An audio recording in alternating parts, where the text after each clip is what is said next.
The key to this synergy of speed and power is punch technique, punch location, and punch frequency. With your elbows tucked in behind your fist, the energy of each punch is maximized. And because the punch is delivered to your opponent's core along a center line, the more directly that force is transmitted to his body. The effect is similar to that of continually slamming a battering ram against a door. No matter how strong, it can only sustain so many blows before it collapses.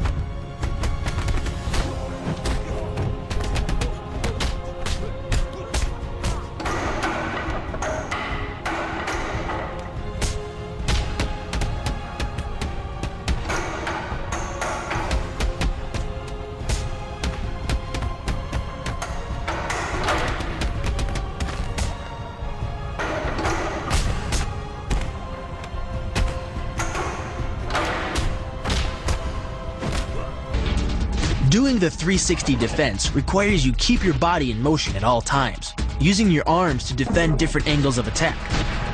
The key is keeping your arms at an oblique angle with your hands open and straight so that you don't take any blows straight on. Each is deflected down the angle of your forearm, which reduces its impact.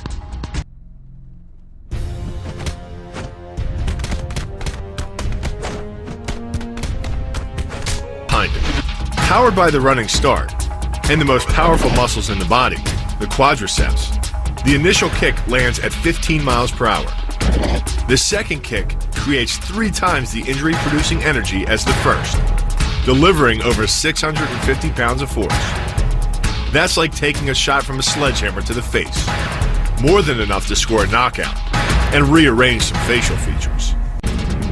The axe kick draws its power differently than most kicks. Once your foot reaches the apex above your opponent's head, your body's momentum, combined with the ease of downward acceleration due to gravity, can reach speeds over 20 miles per hour. That's enough to generate more than 550 pounds of force at the point of impact, easily breaking the nose or shattering the clavicle. 你嗰啲都係詠春？我打出嚟嘅就係詠春。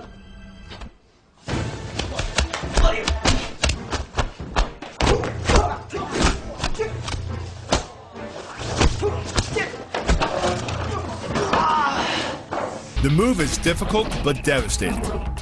There's no opposing object to push against, so all the energy of the move must come from the momentum of the leap and the acceleration of the kick. The snapping motion of the lower leg functions much like a coiled spring. When unleashed, the kick reaches impact speeds of 20 miles per hour and delivers up to 400 pounds of force to the opponent's chest. The key to this synergy of speed and power is punch technique, punch location, and punch frequency. With your elbows tucked in behind your fist, the energy of each punch is maximized. And because the punch is delivered to your opponent's core along a center line, the more directly that force is transmitted to his body. The effect is similar to that of continually slamming a battering ram against a door. No matter how strong, it can only sustain so many blows before it collapses. This kick is all about speed. The further the foot travels, the greater its acceleration, and the more dangerous a weapon it becomes. Powered by the muscles of the hip flexor and the quadriceps, by the time your foot reaches your opponent's throat, it's traveling nearly 40 miles per hour. That type of speed yields over 1,000 pounds of force, enough to puncture the Adam's apple and crush your windpipe. The tornado kick is a study in controlled chaos. A quick spin confuses your opponent. Then one knee is thrust into the air, launching your entire body high enough to fire a powerful kick. The momentum generated by your body weight rotating freely, combined with a powerful hip thrust, creates a devastating blow of over 700 pounds of force upon impact. More than enough to permanently damage the hyaline cartilage that protects the larynx and spinal cord. Hold over your opponent. By wrapping up his striking leg at the upper thigh, you've placed your opponent in what's called conditional stability. If he remains stationary, he could technically maintain his balance indefinitely.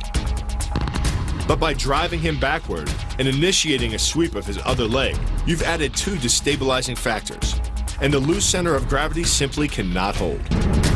The power of this move comes from the spin. The rotation of the torso, combined with the foot at the extremity of that rotation, generates speeds of over 20 miles per hour. By the time the heel connects with the solar plexus, it is traveling 60 miles per hour and transfers over 450 pounds of force, enough to break ribs and even damage internal organs.